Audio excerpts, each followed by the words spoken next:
প্রিয় দর্শক, আসসালামু আলাইকুম। দর্শক, আপনাদের প্রীতি ও শুভেচ্ছা জানিয়ে শুরু করছি আমাদের নতুন একটি ভিডিও।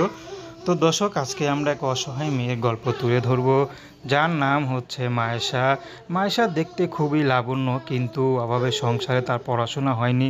মায়েশা চেয়েছিল ডাক্তার হবে, কিন্তু গরিব ঘরে স্বপ্ন কি আর পূরণ হয়? মায়েশার বাবা চালায় রিক্সা, মায়েশার মা পরের বাসায় ঝিয়ের কাজ করে, এবং মায়েশার আরও ছোট ছোট দুইটা, এক ভাই এক বোন আছে। তো মাইশাই বড়। তো মাইশার তো পড়াশোনা হয়নি, কারণ অভাবের সংসার।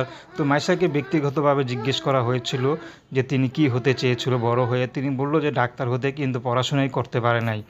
তো মাইশা এখন চাচ্ছে বিয়ে শাদী করে যে তাকে একটু ভালোবাসা দিবে, একটু খেয়ে দিয়ে ডাল ভাত খেয়ে দিয়ে সুখে দুঃখে পাশে থাকবে, তেমন একজন মানুষ পেলে মাইশা বিয়ে করবে।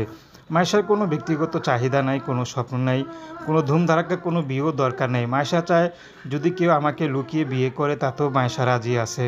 মাইশা কখনো প্রেম ভালোবাসা করেনি, কারণ মাইশা হাতের কাজ শিখতেছে, এবং তার বাবা মা কখনো মাইশাকে ঘরের বাইরে যেতে দেয় না, কারণ মাইশার বাবা থাকে রিক্সা চালায় বাহিরে বাহিরে। মাইশার মাও বরের বাসা যেয়ে কাজ করে। তো মাইশাই ঘরে রান্নাবান্না সব কাজ করে। তো মাইশার বিয়ের অনেক সম্বন্ধ এসেছে, কিন্তু সবাই শুধু যৌতুক চায়, এই জন্য মাইশার বিয়েটা ভেঙে যায়।